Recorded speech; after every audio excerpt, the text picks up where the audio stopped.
Messieurs, eh bien, nous allons dans quelques instants commencer cette table ronde qui est un temps fort de cette journée du patrimoine.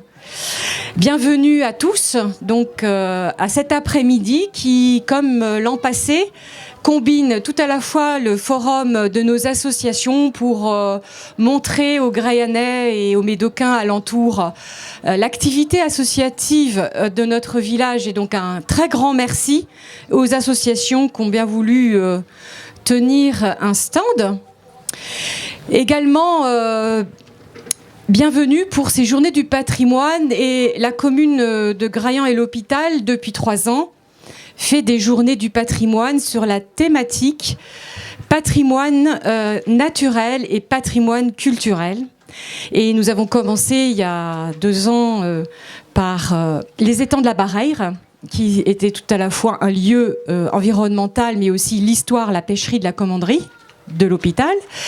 L'an passé, on avait eu comme thématique l'esplanade du Gurp avec la vue sur Cordouan, qui venait d'être classé au patrimoine mondial de l'UNESCO.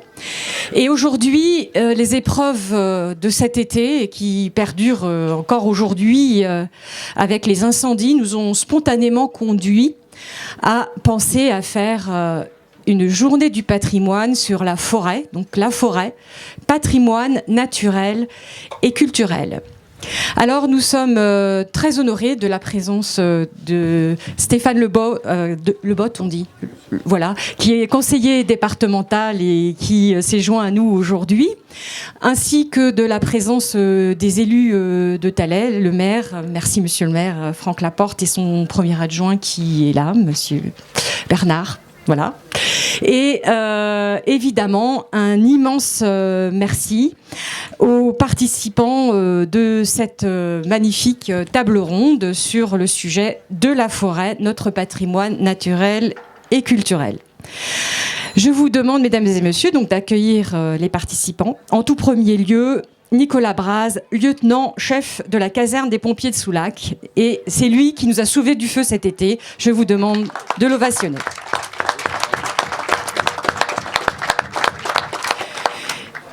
Il est notre VIP parce que il est venu avec son poste de commandement et un collègue qui est le véhicule qui a été installé devant la chapelle de l'hôpital lors de la gestion du feu dit de Vinsac-Graillan-l'Hôpital. Et donc, depuis 14h et jusqu'à 18h, avec son collègue, il vous explique à quoi ça sert. Moi, je dis c'est le tiers-lieu des pompiers parce que c'est votre bureau ambulant qui vous permet, en fait, bah oui, c'est un tiers-lieu. Vous avez été les inventeurs du tiers-lieu avant les tiers-lieux. Voilà. C'est une manière de faire comprendre un peu les choses. C'est là, en fait, que se passent les décisions, puisque vous avez une connexion satellitaire qui vous permet d'être en contact avec les Canadair, les hélicoptères, mais il va vous expliquer ça mieux que moi. Ensuite, nous accueillons Patrick Morin, qui est à sa droite. Et on avait annoncé Patricia Arnaud, qui est votre collègue, puisque nous avons eu la chance aussi, au moment de ces feux, d'accueillir des volontaires de cette association qu'on appelle DFCI, et vous nous expliquerez ce que c'est. Et je suis très très heureuse de la présence de Patrick, qui, dès le 18 juillet, s'est présenté à moi en disant qu'il était là avec ses autres collègues de la DFCI pour nous aider, puisqu'après le feu, il y a la garde du feu. Et c'est en fait tout un univers, cette question de lutte contre les incendies. Et donc merci Patrick d'avoir bien voulu venir au pied levé alors que vous étiez en train de faire la garde du feu de Vindice. Voilà, merci. On peut l'applaudir aussi parce que c'est des vies qui sont consacrées pour notre protection. Et alors, vous connaissez Sylvain Saillot, puisqu'il est spécialiste de l'histoire de notre village et alentour. Et comme on parlait de la forêt, patrimoine naturel et culturel, évidemment, il fut un temps, pas si loin que ça, où, contrairement aux landes qui ont été plantées très tôt par rapport dans la flèche de l'histoire, nous avons eu des forêts d'exploitation un peu plus tard, et il y a eu une époque ici où il y avait encore la lande. Enfin, en tout cas, ma grand-mère, quand elle amenait les vaches jusqu'à la mer, il n'y avait pas les forêts landaises que nous avons aujourd'hui. Et donc, ces pins ont été plantés pour assainir, pour assainir et nous protéger donc des maladies. Et aujourd'hui, il y a des problèmes qui font que ça nous menace avec le feu. Mais entre-temps, il y a eu l'exploitation. Donc la forêt, c'est la chasse, c'est les promenades, donc c'est les loisirs, mais c'est aussi l'économie locale. Et Sylvain a des éléments d'exposition sur les résiniers. Et il est là pour nous parler en fait de l'histoire de la forêt. Merci Sylvain de ta présence pour nous parler de la forêt sur le plan historique. Et puis, nous avons le représentant de l'ONF, Monsieur Xavier Fontenot. Merci pour votre présence, puisque vous êtes le spécialiste de la forêt et vous êtes accompagné de Laurent Andreu qui a déjà participé aux Journées du patrimoine, puisqu'il est naturaliste et qu'il fait des promenades en forêt et des promenades dunaires. Et donc, en fait, quand nous sommes arrivés, l'ONF nous a convaincus que dans notre gestion de notre forêt communale, nous renoncions à un volume de coupe de sorte à ce qu'on puisse introduire de la diversité des espèces pour limiter la propagation des maladies. Et aussi, il se trouve qu'en cas d'incendie, avoir un mélange d'espèces, ça ralentit la progression du feu. Et donc, avant même que ce sujet ne soit brandi cet été au cœur de l'actualité, en réalité, on nous avait déjà expliqué qu'il fallait protéger la biodiversité et qu'à ce titre, on a signé l'année dernière et fait voter par le Conseil une convention où on renonce à un volume de coupe pour introduire plus de diversité. Vous nous expliquerez à quoi ça sert. Merci pour votre présence à tous les deux.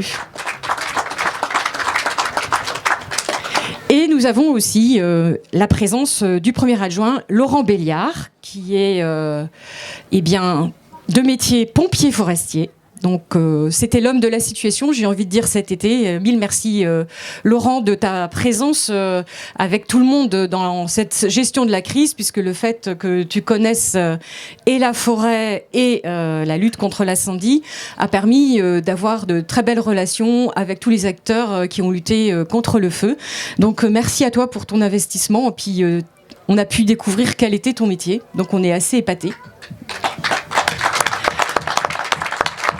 Laurent est également chargé des associations, il est chargé de la forêt, de la chasse et de plein d'autres choses. Donc en fait, il est au cœur du sujet de cette table ronde. Et donc, mesdames et messieurs, c'est le moment de leur laisser la parole. Et je vais leur poser un certain nombre de questions. Je propose que, en quelques mots, de manière très ramassée, à tour de rôle, vous nous disiez ce que représente pour vous la forêt, à titre personnel, pas professionnel, à titre personnel.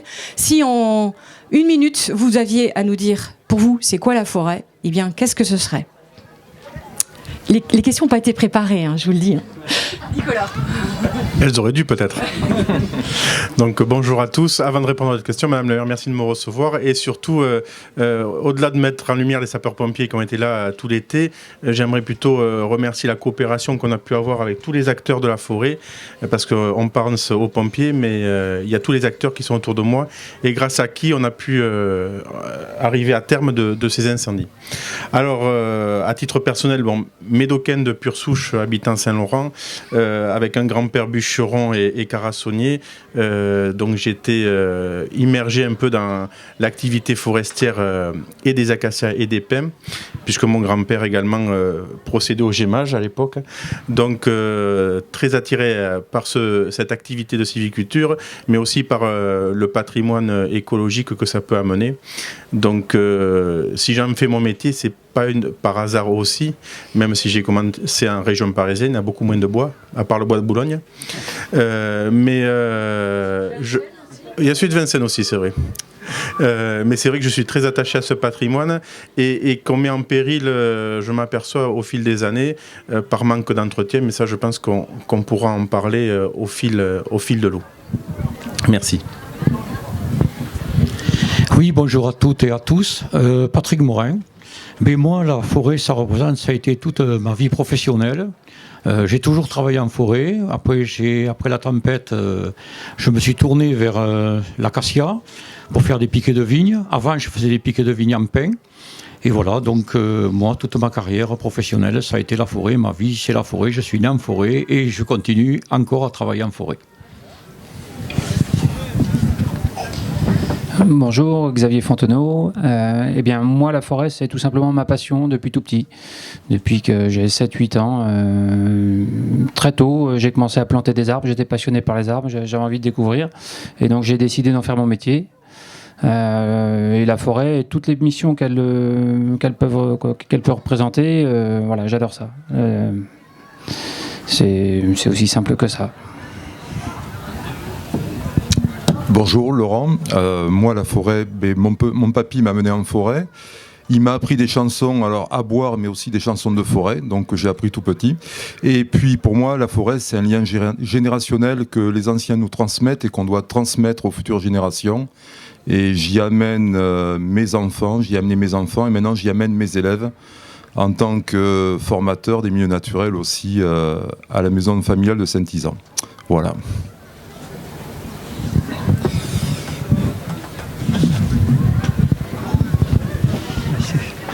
Bonjour à tous et merci de m'avoir invité à cette table ronde.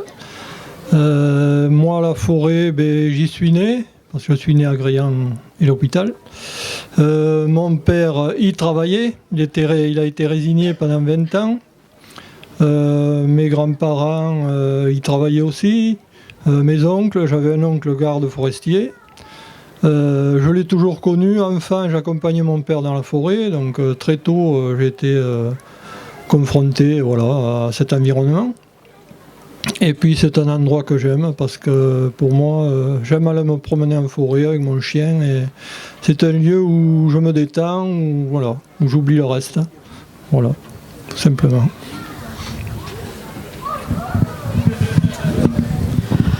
Bonjour à tous et à toutes.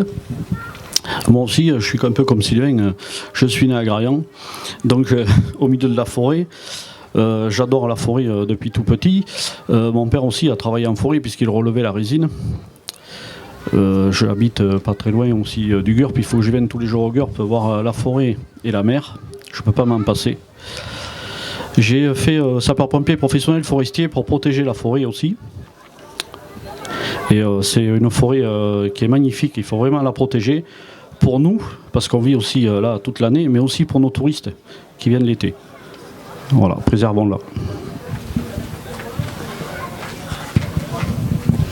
Merci beaucoup. Bon, je m'attendais à quand même on parle des cèpes et des girolles. Alors je vais le dire quand même, la forêt c'est aussi là où le lieu du paradis culinaire, puisqu'il y a la chasse et il y a la détente avec la promenade et puis voilà. Et c'est vrai qu'on a tous un lien intime avec la forêt. Mon arrière-arrière-grand-mère, elle allait ramasser les pignes pour en décortiquer les graines et c'est en vendant ces graines qu'elle a pu acheter le terrain où je vis aujourd'hui.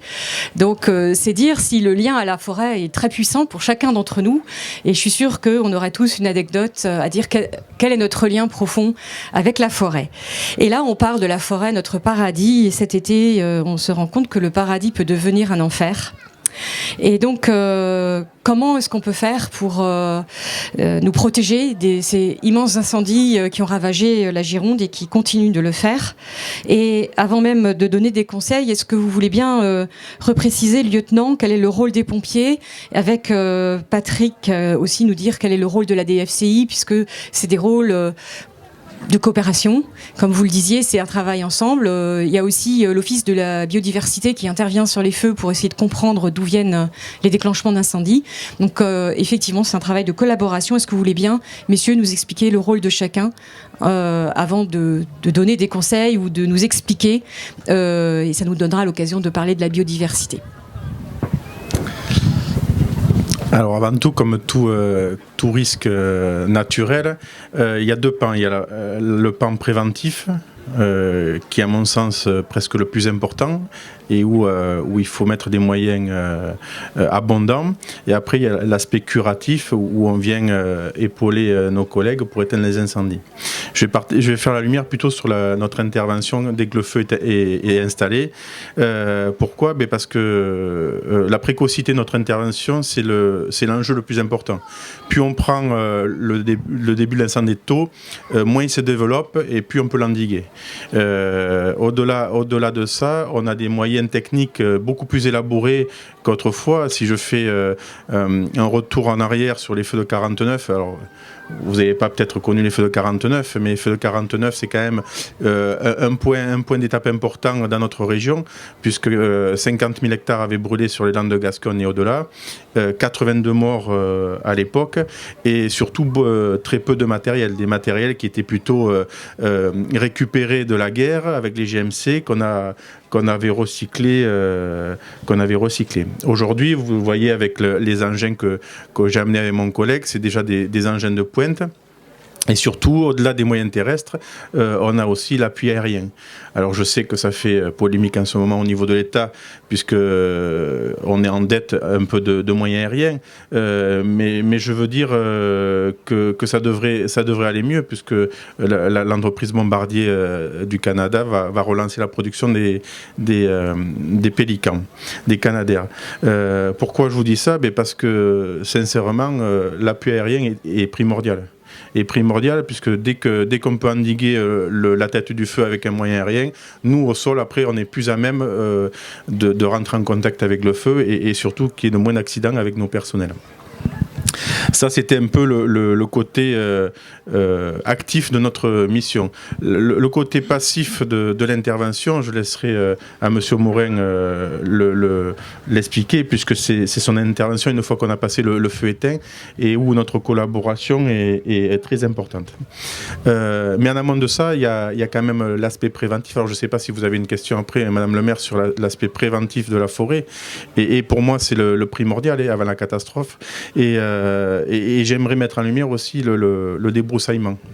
Les débroussaillements. Alors ça fait écho, ça me fait sourire parce que juste avant l'été, j'avais pris rendez-vous avec M. Penta, le maire de Soulac, et j'avais évoqué avec lui le manque d'observation des débroussaillements autour des campings. Et on avait échangé avec lui, et puis le directeur de la CDC, et où je lui avais demandé d'envoyer des courriers au camping pour nettoyer autour des campings. Et c'est un sujet un peu épineux. Pourquoi? Parce que la règle, enfin, vous pourrez le voir après à l'affichage qu'il y a au niveau du camion, pour ceux que ça intéresse, ou je l'expliquerai si vous le voulez, c'est celui qui amène le risque en forêt, qui doit nettoyer autour de son îlot, quoi. Donc grosso modo en forêt, quand le camping s'installe, c'est lui qui amène le risque, puisque c'est l'activité humaine qui amène le risque, donc c'est à lui à nettoyer 50 mètres minimum autour du camping. Si je prends l'exemple du camping, mais ça va de soi aussi pour les riverains qui habitent en forêt, quoi.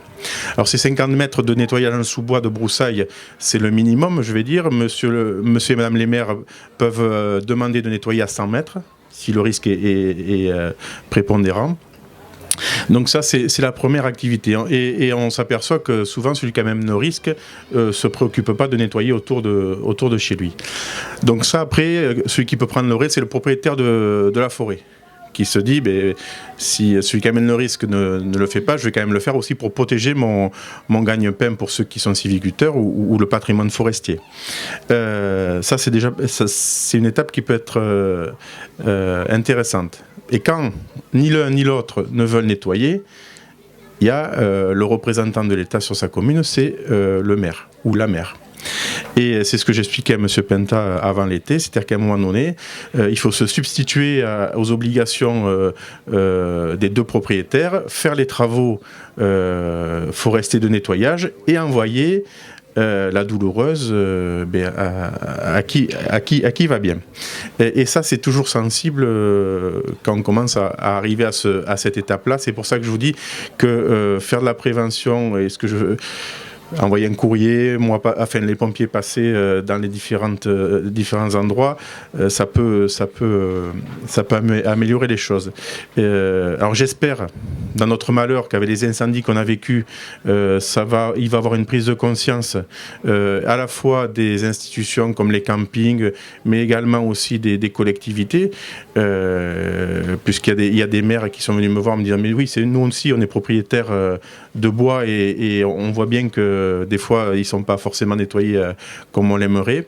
et puis aussi sensibiliser, notamment avec les interventions comme aujourd'hui, et c'est pour ça que je vous remercie aussi de l'invitation, sensibiliser les administrés à nettoyer ou faire nettoyer autour de chez eux, parce que si je prends l'exemple de l'Andiras, où sur les 20 000 hectares de brûlés, on n'a eu que 9 maisons, mais c'est 9 maisons de trop, quoi.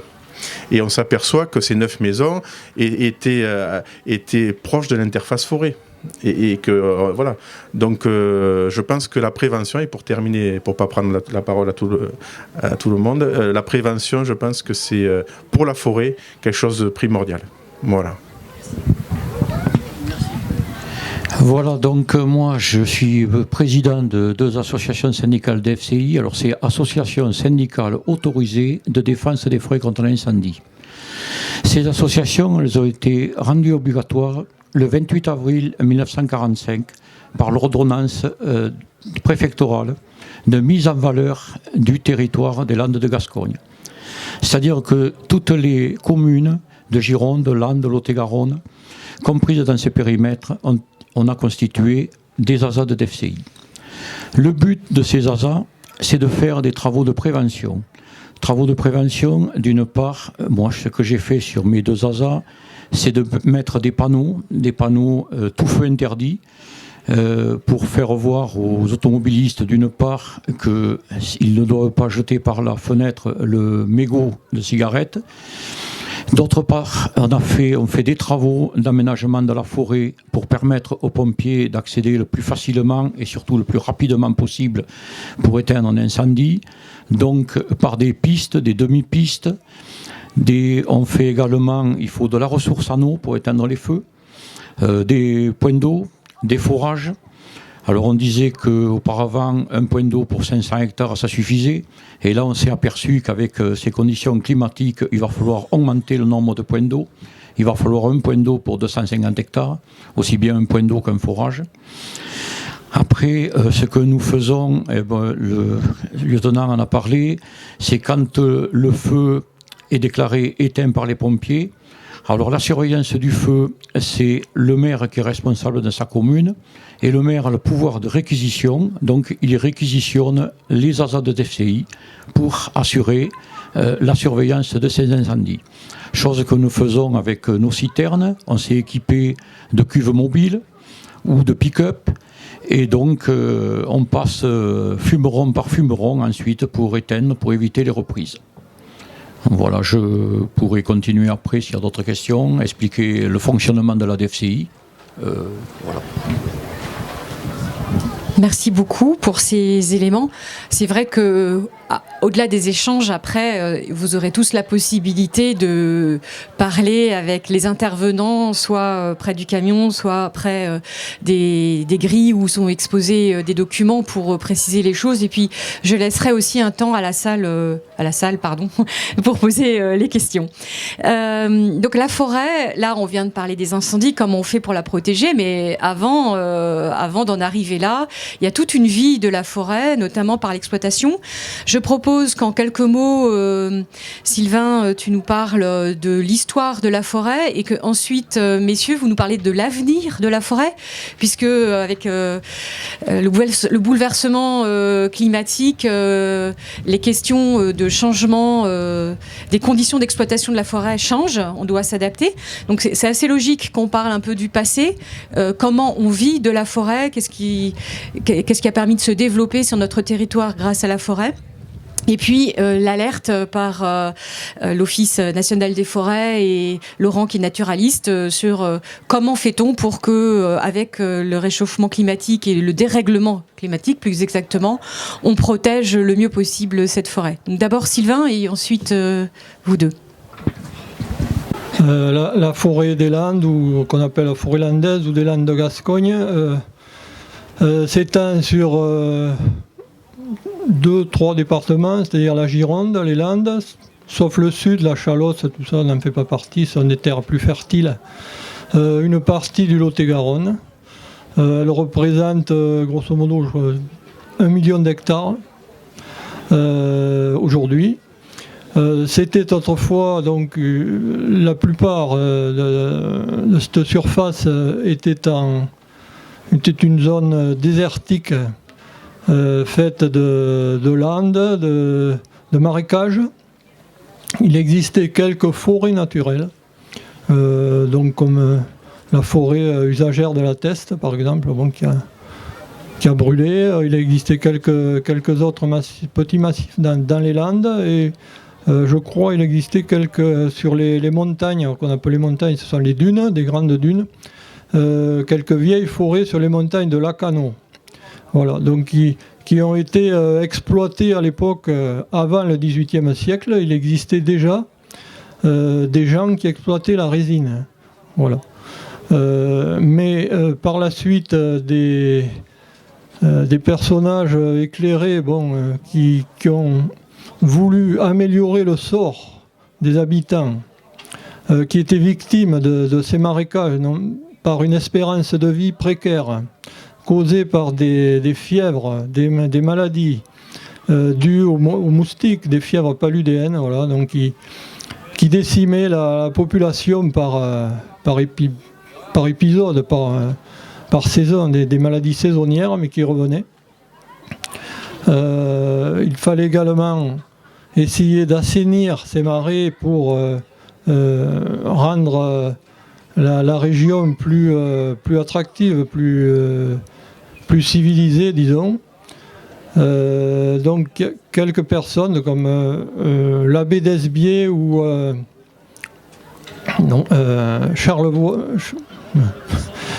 Charlevoix de Villers, voilà, donc qui ont fait des études localisées sur le bassin d'Arcachon notamment, et des essais de plantation avec des créations de fossés.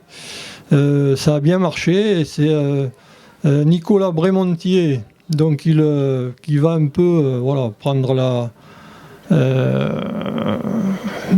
comment dirais-je, cette célébrité, voilà, grâce à eux aussi, mais c'est surtout de lui qu'on va parler, et qui va réaliser les premiers ensemencements, notamment sur le Médoc, au Verdon, en 1801, qui va commencer à fixer les dunes, et progressivement les plus grandes dunes, les dunes les plus menaçantes, qui menaçaient d'ensevelir les terres, voilà, comme ça, l'église de Soulac par exemple, au XVIIIe siècle. Donc progressivement va s'étendre aux communes comme Agréan et l'Hôpital, Vinsac, etc. Donc toutes les grandes dunes vont être fixées à partir de 1800 jusqu'aux années 1850. Et c'est ensuite la loi de 1857, donc Napoléon III, qui va avoir la plus grande conséquence sur la transformation du paysage que l'on connaît aujourd'hui. C'est une loi, on va dire, autoritaire, qui impose aux communes d'assainir et d'ensemencer les landes soumises au parcours du bétail. Alors évidemment, il y a des gens qui sont forts mécontents dans l'histoire, ce sont les pasteurs, les bergers. Et il y aura déjà, par protestation, des incendies qui seront allumés sur les semis, car évidemment, le bétail n'avait pas vocation à les packager dans les semis. Et donc progressivement, une industrie va s'ouvrir avec le bûcheronnage, le gémage, l'exploitation des poteaux de mine, etc. Des routes, dites routes agricoles ou d'exploitation, vont être tracées, ce qui va permettre le désenclavement de notre Médoc, notamment, qui était un peu enclavé, justement. Et un peu réunir toutes ces communes. Le chemin de fer également va permettre l'exploitation, les scieries, et progressivement on en arrive à notre... Et le tourisme par la suite. L'espérance de vie va s'en trouver rallongée, le confort, etc. Donc voilà, donc aujourd'hui je pense qu'on apprécie notre environnement. Voilà, donc nous avons subi le sens de l'histoire pour en arriver où nous sommes. Voilà ce que je peux vous dire. Après, je vous répondrai à vos questions si vous en avez, plus précisément. Les différents rôles de la forêt. Donc l'ONF, Office national des forêts, c'est ce qui a pris la suite derrière les eaux et forêts dans les années 60. Et l'Office national des forêts est chargé de la gestion des forêts publiques. Alors ici, dans le Médoc, quelles sont les forêts publiques? Donc forêt communale, on a l'exemple ici à Graillan, une forêt qui fait un petit peu plus de 1600 hectares. Et puis également la forêt domaniale. Donc forêt domaniale, on n'en a pas sur le territoire communal de Graillan, mais on en a à Soulac, au Verdon, forêt domaniale de la Pointe de Grave. On en a sur Montalivet, Naujac, Ourtin, Carcan, Lacano. Après tout le littoral, c'est quasiment que de la forêt domaniale. Et les trois missions qu'a la forêt, les trois rôles qu'ont les forêts en général. Premier rôle, c'est un rôle de production. Donc c'est le cas ici. La forêt qui a été implantée dans le Médoc et dans les Landes, c'est avant tout une forêt de production pour produire du bois, pour alimenter toute une économie. Deuxième rôle, la protection des milieux. On en a parlé aussi à travers l'histoire. Fixer les sables, c'était le premier objectif de la mise en place des pins et des semis de pins ici dans les Landes. Donc protection des milieux, protection de la biodiversité en général. Et enfin, troisième mission ou troisième rôle qu'a la forêt, c'est l'accueil du public. C'est qu'on puisse s'y promener, qu'on puisse s'y divertir à travers donc les pistes cyclables, les sentiers, les parcours sportifs, tout ce que l'on peut retrouver comme bien-être en se promenant en forêt. Voilà. Et quel est l'avenir, pour répondre, Madame le maire, à votre question, quel est l'avenir de la forêt ? Alors l'avenir de la forêt, moi personnellement je suis arrivé ici dans le Médoc en 2013 et j'ai constaté les premières difficultés en rapport au réchauffement climatique en 2018 avec les premiers gros coups de chaud à l'été 2018 où j'ai vu des régénérations dépérir, des jeunes semis, des jeunes plants et donc on a bien constaté qu'on a eu des coups de chaleur, des coups de chaud inhabituel et les jeunes semis n'arrivaient pas à s'y faire et donc dépérissaient. Donc on a fait beaucoup de placettes d'expérimentation, d'inventaire et on voyait, donc il y a eu deux étés d'affilée et puis cette année, cet été particulièrement sec. Là on a un déficit hydrique impressionnant. Si tout le monde est conscient de la situation de la forêt et des différentes essences en ce moment, on voit des chênes dépérir, on voit les ajoncs dépérir, on voit des pins dépérir. Donc l'avenir de la forêt, eh bien, je pense qu'il va falloir être très très prudent, peut-être éviter. Donc ça, c'est déjà depuis quelques années, on change un petit peu notre fusil d'épaule, on évite les grandes coupes pour éviter qu'il y ait une évapotranspiration trop forte, pour éviter qu'il y ait un assèchement trop fort. Donc je pense qu'il va falloir diminuer un petit peu la grandeur des coupes. Il va falloir être prudent aussi sur l'acquisition de la régénération. Jusqu'à présent, par exemple à Graillan, on faisait des grandes coupes, on faisait des coupes rases de 10, 15, 20 hectares. Et sans trop rien faire, c'est une forêt très généreuse ici, un milieu très généreux. Les semis, il y avait suffisamment, la banque de graines dans le sol était suffisante. Les quelques pommes de pin qui tombaient au sol, qui restaient dans les houppiers s'ouvraient, les graines tombaient au sol et germaient, et on arrivait à renouveler les parcelles comme ça. On a constaté les premiers échecs depuis 2018. Et donc là, du coup, on a décidé avec vous, équipe municipale, de, pour l'instant, mettre un haut là sur les coupes rases. D'abord, chercher à renouveler toutes les quelques dizaines d'hectares qui ont des difficultés à être renouvelés. Et puis se laisser le temps pour régénérer la forêt. Et je pense que donc les coupes rases, il faudra très certainement diminuer la surface. Et il faudra peut-être revoir aussi les types de régénération, c'est-à-dire plutôt faire des coupes, ce qu'on appelle des coupes d'ensemencement. Donc en laissant les plus beaux pins en place et en leur laissant le temps d'ensemencer à leurs pieds le sol de jeunes semis. Et lorsqu'on aura suffisamment de semis, on pourra se permettre d'abattre les parents en clairin pour que la forêt puisse se renouveler. Puisque nous, notre rôle, c'est avant tout, c'est la gestion durable. Et moi, mon premier objectif, c'est que nos enfants aient une aussi belle forêt que nous pouvons avoir aujourd'hui. Donc le forestier, il est heureux lorsqu'il a réussi à renouveler la forêt, lorsqu'il a équilibré des classes d'âge. Dans une forêt, il faut toutes les classes d'âge, il faut des jeunes peuplements, des un peu plus vieux, et puis des plus vieux pins aussi, parce que c'est souvent, en matière de biodiversité, c'est également dans les vieux pins qu'on trouve un maximum de biodiversité. Voilà. Donc l'avenir de la forêt, il n'est pas incertain, loin de là, mais je pense qu'il faudra être prudent. Alors en fait, donc moi je suis Laurent, je suis un petit peu la caisse de résonance de Xavier puisque je travaille en partenariat avec Xavier sur deux casquettes, si je peux dire. D'une part, je suis, comme m'a dit Madame le maire, je suis animateur nature. Et en l'occurrence, j'amène énormément de public, notamment en période estivale, sur toutes les zones forestières et sur la forêt dunaire, pour répercuter un petit peu tout ce qui a été dit par les différents intervenants. Je retrace un peu les éléments historiques qu'a si bien décrit Sylvain. Et puis, je fais part aussi du rôle très important de nos protecteurs de la nature, que sont les pompiers et la DFCI.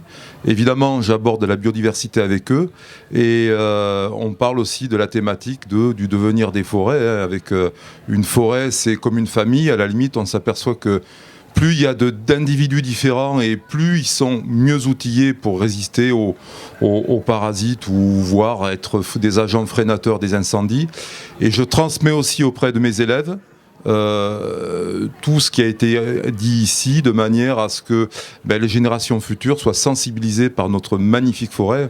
Ici, vous avez une forêt vraiment formidable où vous avez différentes essences qui coexistent ensemble. Et si elles coexistent, c'est que elles acceptent de vivre ensemble. Et donc, voilà, moi je suis peut-être pas au bout de la chaîne, mais dans mes vieux jours, voilà, j'essaie de transmettre tout ce qui a été dit ici.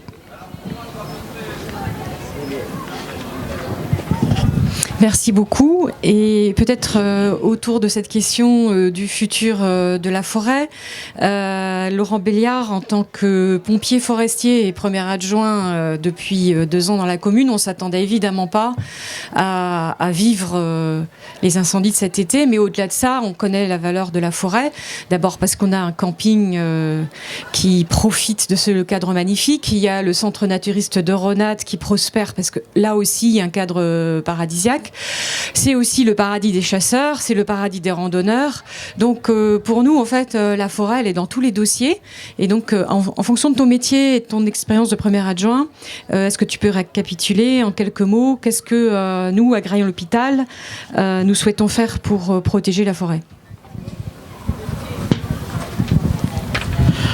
Oui, alors nous, bien sûr, à Graillon-l'Hôpital, ce qu'on souhaite faire pour protéger la forêt, c'est déjà faire du nettoyage, de la prévention, aménager les points d'eau, revoir peut-être les pare-feux. Bon, je pense que suite aux incendies qui viennent de se passer, il va falloir revoir beaucoup de choses en forêt, parce que je pense qu'on n'est pas du tout à la hauteur ni prêt pour ce qui arrive avec les feux qui arrivent, qui sont souvent poussés par des vents très violents. Et le vent, on sait que c'est l'ennemi des pompiers. Donc ça, il faut recalculer tout ça. Et puis aussi, peut-être aussi avec les offices de tourisme, peut-être leur faire des plaquettes pour tous ceux qui viennent sur notre belle région soient au courant des risques que l'on a sur tout ce secteur. Voilà. Laisser la parole, parce que je laisserai la parole à la fin aux experts de la table ronde avec une dernière question, mais peut-être que déjà les discussions qui ont eu lieu suscitent de votre part un questionnement. Donc, qui souhaite poser une question ? Madame d'abord et monsieur ensuite. Bonjour. Moi, j'avais une question par rapport justement à cette forêt usagère qui était quand même assez diversifiée sur la Teste. Et comment ça se fait qu'elle n'a pas plus résisté ? Est-ce que vous avez des éléments de compréhension de ce phénomène-là ?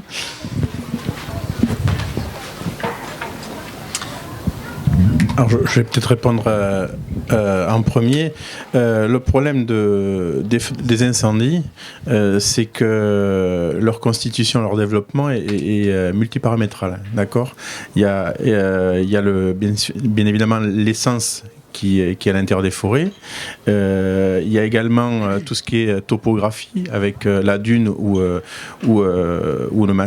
relief. Il y a ce qu'on a dit, le vent qui est notre propre ennemi. Donc il y a plusieurs paramètres.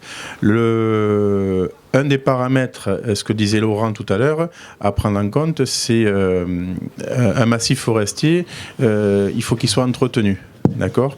Et une forêt usagère n'est pas forcément entretenue comme une forêt domaniale ou une forêt communale. Donc déjà, c'est plus compliqué.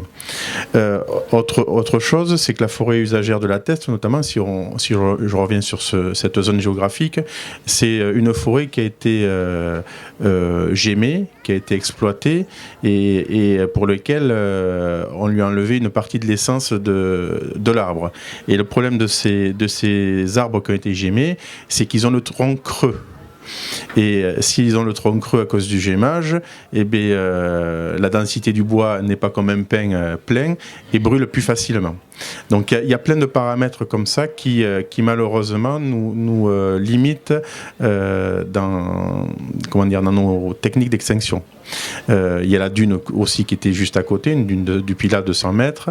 Donc bon, tout ça font que cette forêt usagère était compliquée à éteindre. Voilà. J'ai répondu à votre question. Et puis les accès. Oui, moi je suis également administrateur à la Fédération girondine d'FCI et mes collègues présidents d'FCI en parlent assez souvent, entre autres le président Bruno Lafont qui est maire de Biganos, et ça fait une dizaine d'années qu'il dit un jour il y aura un gros problème à cette forêt usagère.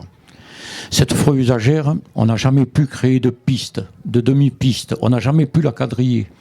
Il y a toujours des gens qui s'y sont opposés.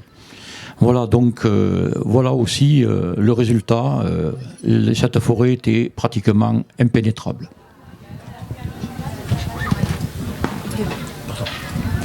J'en profite pour peut-être un petit complément d'information. Vous parlez des pistes.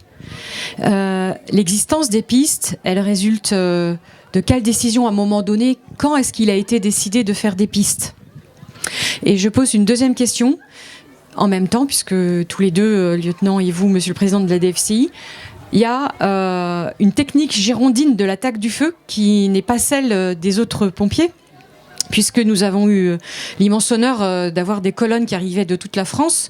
Nous avons découvert, en étant très présents au PC, que en fait, les techniques d'intervention et de lutte contre le feu sont spécifiques en Gironde. Et il y a un lien, je crois, avec le fait de l'existence de ces pistes, ou pas, je sais pas. En tout cas, quand nos pompiers qui arrivaient d'Isère ou de Haute-Savoie attaquent le feu en montagne, ils ne le font pas de la même façon que dans nos forêts landines. Donc c'est peut-être l'occasion que vous expliquiez, Patrick, pourquoi on a des pistes, et vous, lieutenant, les techniques spéciales, en quoi les pompiers de Gironde ont une technique d'attaque du feu qui n'est pas celle des autres pompiers de France. Merci. Voilà, nous avons créé des pistes pour quadriller la forêt. Quadriller la forêt qui dit pénétration le plus rapide, comme j'ai dit, et le plus facilement pour les pompiers. Le quadrillage s'est opéré de façon, on pensait que ça irait dans ce sens-là. Et maintenant, on s'en perçoit, nous, notre objectif, ce serait de quadriller encore plus précisément, de faire des îlots, environ peut-être 25 hectares, pour la rendre encore plus accessible. Voilà, c'est ce que je pense, moi. Alors sur la thématique du quadrillage, je suis tout à fait d'accord, parce que plus on fait des parcelles petites, plus pour nous c'est facile de les endiguer et moins ça se propage aux parcelles attenantes. Donc ça, je pense que c'est important de le prévoir, et c'est également important de le prévoir aussi, monsieur Morin, sur les forêts de la Teste usagère où il n'y avait aucune piste. Concernant nos techniques, alors c'est vrai que d'une région à l'autre, on n'a pas les mêmes techniques d'attaque des massifs forestiers.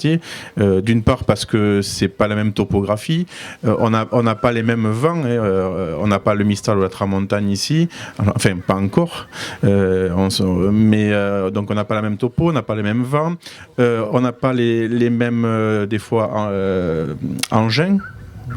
Et vous avez bien vu par exemple en Isère les feux qu'il y a eu dans le massif de la Chartreuse, me semble-t-il, sur des pentes escarpées, c'est encore des techniques différentes. Donc c'est vrai que les sapeurs-pompiers s'adaptent à leur massif, et comme vous disiez, Madame le maire, quand nos collègues extra-départementaux viennent, ils sont des fois un peu démunis face à ce type de feux de forêt, parce qu'ils n'ont pas la culture de nos attaques. Et c'est pour ça aussi qu'on n'envoie pas nos colonnes de renfort seules sur notre massif. On s'astreint à faire des binomages entre les pompiers girondins et les pompiers extra-départementaux, justement pour être efficient sur le massif et éviter tout accident aussi. Parce qu'au départ, je me souviens à la Teste, quand j'ai été allé, une petite anecdote où des pompiers justement de la Creuse étaient venus nous porter main forte en disant bon, les feux de forêt en Gironde, ça va le faire. Au bout de la première nuit passée avec nous, ça le faisait plus du tout. Voilà. Quand vous avez un mur de feu de 40 mètres qui arrive sur vous, c'est pas un feu de culture comme il peut avoir dans certaines régions du nord de la France. Nos techniques sont lesquelles? Alors, comme je disais tout à l'heure, c'est d'abord priorité au feu naissant, c'est-à-dire qu'avec les moyens aériens, on va envoyer d'envoyer, et c'est ce qu'on avait fait quand j'étais aux côtés de Madame le maire sur le feu de Graillan, puisque j'étais le premier COS, c'est que j'avais demandé aux moyens aériens de taper à la tête du feu et de limiter la propagation. Ensuite, notre technique avec les moyens terrestres, c'est d'envoyer un nombre important de moyens à la tête du feu et d'aller chercher ce qu'on appelle chercher le feu. C'est-à-dire qu'on n'attend pas le feu sur une piste, sauf dans certains cas où on fait ce qu'on appelle des lignes d'appui préventives, où là, quand le feu a pris de l'importance, on est obligé de faire une ligne d'appui avec de nombreux camions. Mais l'idée, c'est plus on va le chercher, plus on est au contact du feu, plus on a des chances de l'endiguer rapidement. Voilà. Et c'est vrai que dans certaines régions, ils sont plutôt sur des postures d'attente du feu. Et voilà. Alors, ce qui entraîne pour nos collègues une formation un peu particulière, déjà pour préserver leur vie et préserver le matériel. C'est pour ça que maintenant, alors j'ai pas pu amener un camion feu de forêt aujourd'hui parce que malheureusement, ils sont sur les théâtres d'opération de Somos et de Vandyce, mais j'aurais pu vous montrer tous les organes de sécurité qui ont été mis en place pour protéger nos personnels dessus. Procédure de sécurité qui n'a rien à voir avec les techniques qu'il y avait sur les GMC, puisque sur le GMC, il n'y avait pas grand-chose, même si c'était de très bons camions. Donc voilà, nous on est plutôt à aller au contact le plus rapidement possible pour justement endiguer la progression du feu. Alors, si j'ai bien compris, en fait, vous, à l'inverse des autres départements, d'autres SDIS, vous rentrez dans la forêt avec vos camions. Et vous attaquez le feu debout sur la tourelle. Alors que les autres, ils restent le camion en retrait et ils vont dans la forêt avec le tuyau. Vous voulez bien nous réexpliquer? Parce que c'est ça, et vous avez des noms barbares aussi. Dans un cas, c'est les GIF et dans l'autre, c'est les IFF. Enfin, je ne sais plus, mais évidemment, tous les métiers, ils ont des sigles. Mais expliquez-nous donc vos matériaux. Alors, je ne vais pas, si vous êtes d'accord, Madame le maire, je ne vais pas rentrer dans nos acronymes parce que je vais vous perdre au bout de 5 minutes, et peut-être moi aussi. Alors, c'est tout à fait ça. Jusqu'à présent, comme disait monsieur mon collègue, il y a des pistes justement pour aller au plus proche du sinistre et rentrer dans les pins. C'est pour ça qu'aussi on se sert de la liniculture, c'est ce qu'on appelle la liniculture, c'est la culture des pins en ligne, pour pouvoir rentrer entre les raiges et pouvoir aller au plus proche du feu. Mais on s'aperçoit aussi avec ces grands feux qui nous touchent cette année que de rentrer dans des parcelles, quand c'est de la liniculture, ça va. Que les sylviculteurs font leur job comme il faut, ça va. Mais on a des forêts comme la forêt usagère de la Teste ou d'autres forêts où il n'y a pas d'accès facile, où on est obligé de rentrer à pied et d'établir. Alors il y a deux grosses techniques, si je puis dire, que je connais pour faire des attaques à pied. Donc c'est les attaques qu'on procède nous en laissant le camion sur la piste et en établissant les tuyaux jusqu'à 120 mètres. Et là on va attaquer le feu soit avec de l'eau, soit avec de l'eau avec additif, ce qu'on appelle du mouillant. Soit on a comme des gifs de départements limitrophes qui ont des clés de portage. Et là ces clés de portage, grosso modo, ce sont des sacs à dos avec du matériel incendie sur le dos et hop, ils crapahutent jusqu'au point d'attaque et ensuite ils sont autonomes pour éteindre les feux. Ce sont les clés de portage, ce sont des techniques qu'on a aussi en montagne où les gens crapahutent avec leurs clés de portage, le sac à dos et tout le matériel et même une motopompe, et une fois qu'ils arrivent sur le lieu de l'intervention, ils espèrent trouver un point d'eau en milieu forestier et ils sont autonomes. Voilà.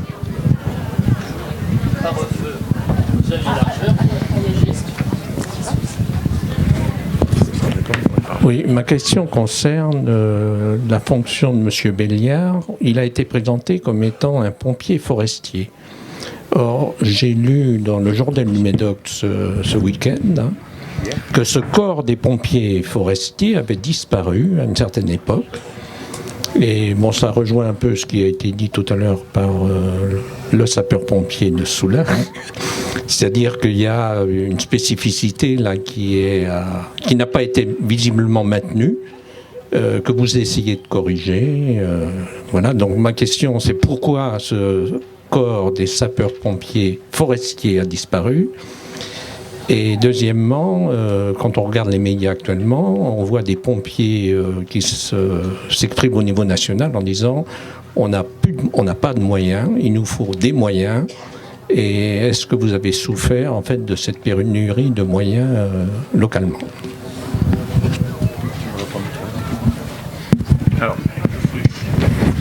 Alors c'est vrai que par abus de langage, on continue à dire des pompiers forestiers, les pompiers. Il n'y a pas les pompiers des villes et les pompiers des champs comme La Fontaine, mais depuis 1996, la loi de départementalisation, on a ôté la compétence des maires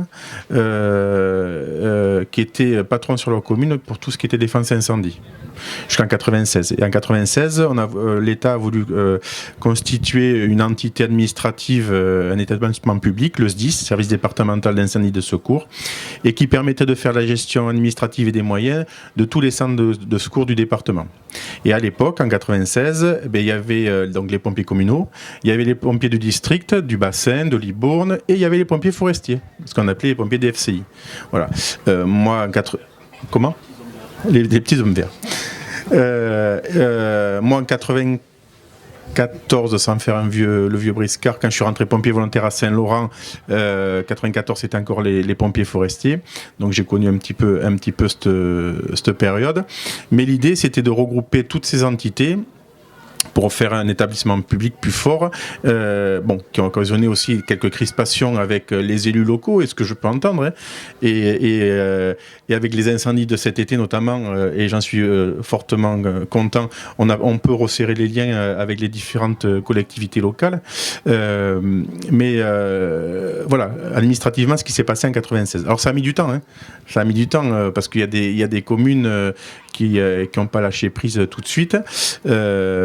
Mais pour répondre à votre question, monsieur, pour la spécificité feu de forêt, si je ne me trompe pas, la spécificité feu de forêt, elle y est toujours. On a toujours des casernes à dominante forestière. Si vous voulez, il y a un arrêté préfectoral en Gironde qui définit quelles communes sont dites forestières et non forestières. Si je prends l'exemple de nos participants aujourd'hui, la mairie de Graillan est une commune forestière, la mairie de Thallet n'est pas une commune forestière. Donc de là, s'il y a eu aussi la construction de nombreuses casernes dans le Médoc, c'est justement pour protéger la forêt, et on le fait toujours. Alors c'est sûr qu'il y a un tiraillement, je fais écho à ce que vous me dites sur le journal du Médoc, c'est ça, qui est sorti hier, qu'avant c'était mieux. J'ai pas eu l'occasion de le lire, mais avant c'était mieux, aujourd'hui c'est moins bien. Je dis que au fil du temps, on s'adapte aussi à ce qui nous arrive devant, quoi. Mais moi qui suis chef de centre à Soulac-le-Verdon, j'ai des moyens forêts et j'en aurai toujours. Et j'ai toujours, bon, pas du bois, il n'y en a pas, mais oui, mais pas à proximité. Oula. Ma mission première, c'est former mes gars aux techniques incendie, puisque c'est au-delà du secours à personne qui prend un enjeu énorme. Le risque le plus prégnant en Médoc, c'est quand même la forêt, le risque forestier. Donc, en termes de formation des gars, il n'y a pas de souci. La deuxième partie de votre question, c'était par rapport au discours national, c'est ça, qui mettait en exergue des problèmes de moyens. Alors, sans faire de politique ou quoi, on sait très bien que quand il y a une catastrophe, c'est le moment aussi de dire que tout va mal. D'accord. Moi, j'ai un discours un peu moins tranché, où vous avez pu vous en apercevoir, enfin, Madame le maire ou d'autres, quand on a eu nos gros incendies en Gironde, on a vu des pompiers de toute la France et au-delà venir nous épauler. On a des Polonais, des Allemands, des gens de Mayotte.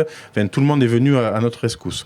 Donc, en termes de moyens de lutte au sol, on n'a pas eu de carence significative. La carence qu'on a pu avoir, et ce que j'évoquais tout à l'heure, c'est en termes de flotte aérienne. Il y a eu un manque de moyens aériens, mais qui n'est pas forcément dû au dimensionnement actuel. C'est clairement dû au nombre de feux qui se sont déclarés simultanément. Parce que je sais pas aussi si vous avez regardé l'actualité, mais quand il y a eu le feu de la Teste, donc 7000 hectares, le feu de l'Andiras 20 000 hectares, et ainsi de suite, il y en avait dans le sud-est de la France, il y en avait, ce qu'on n'avait pas vu jusqu'à présent, dans le nord de la France, d'accord, en Bretagne, Enfin, à un moment donné, tout a été conjugué pour que les moyens aériens de la flotte française soient absorbés rapidement, quoi. Donc c'est vrai que là, il y a une réflexion qui est en train de s'opérer, notamment au Sénat, puisqu'il y a une mission sénatoriale qui a été lancée pour savoir quel dimensionnement était le plus correct au niveau du territoire français, mais au-delà même, puisqu'on parle de coopération européenne. Et je pense que c'est bien de réfléchir à une coopération européenne aussi des moyens aériens.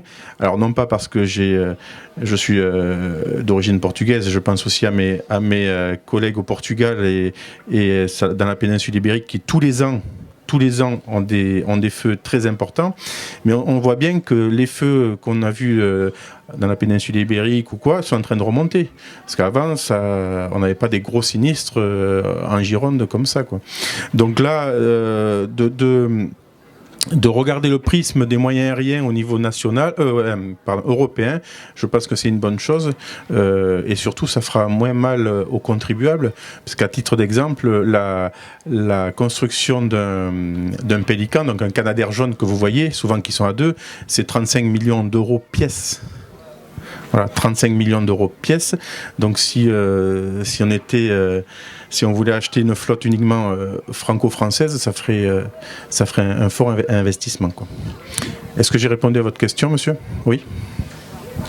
Pour les pistes, peut-être ? Les pare-feux, quoi. Les pare-feux. Alors, les pistes, je ne peux pas tellement vous répondre. J'ai pas mesuré la quantité et la superficie. Nous avons à peu près, je vais vous dire à la louche, une piste qui quadrille à peu près une centaine d'hectares, peut-être même plus. Et la largeur des pistes, c'est 12 mètres. Maintenant, nous faisons des demi-pistes. Des demi-pistes, c'est le fossé plus 6 mètres. C'est peut-être un peu léger, mais bon, c'est mieux que rien. Et l'objectif, je vous dis, c'est de quadriller, faire des îlots de 25 hectares, pas tellement plus. Ça serait bien pour l'intervention.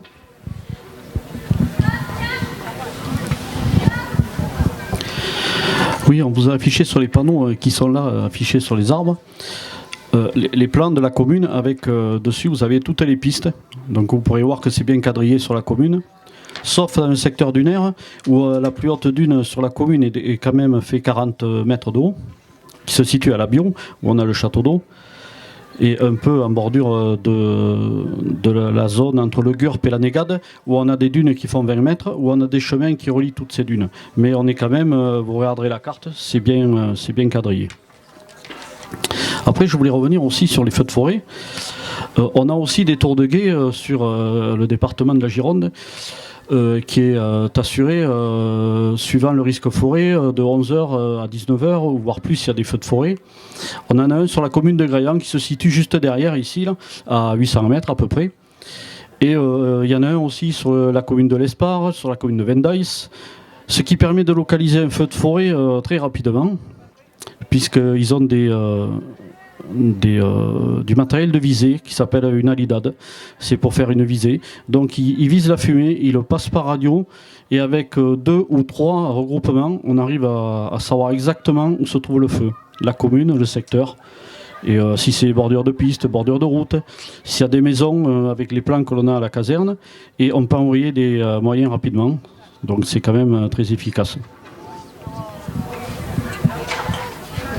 Merci. Est-ce que le public a d'autres questions ? Oui, monsieur. Oui, Madame la maire, d'abord, félicitations pour avoir organisé cette manifestation aujourd'hui. Et hommage, bien sûr, aux pompiers.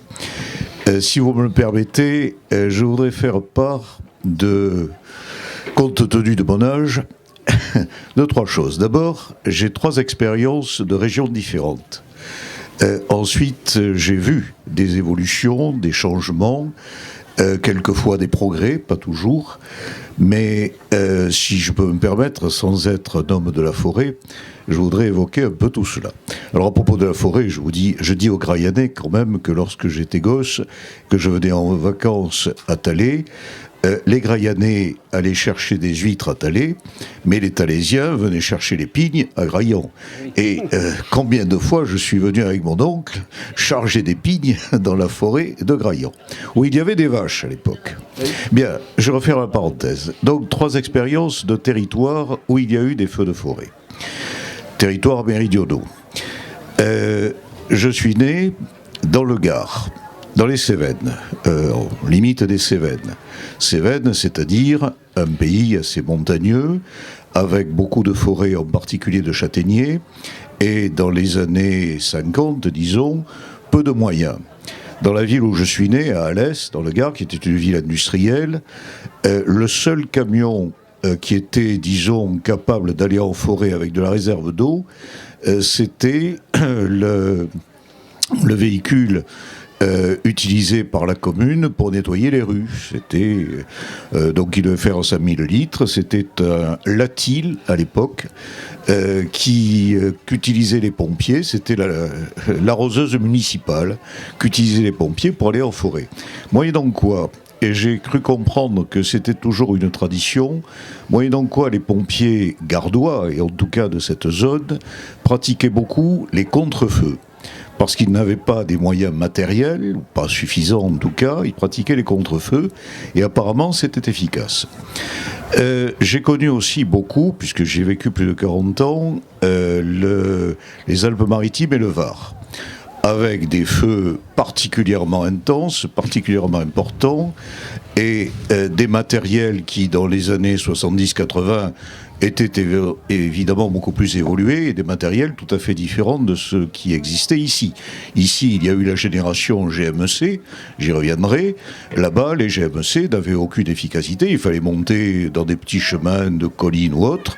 C'était ce qu'on appelait des CCF légers, qui faisaient quelquefois seulement 1000 litres, qui allaient jusqu'à 3000 litres. C'était pas les mêmes éléments, mais il fallait grimper, il fallait monter, et il y avait ce que vous avez évoqué, mon lieutenant, tout à l'heure, c'est-à-dire, surtout lorsque les hélicoptères se sont généralisés, on amenait les pompiers sur les crêtes avec des motopompes portatives ou divers matériaux. Et puis surtout, dans les années 60 jusqu'aux années 70, il y avait encore des militaires et la conscription.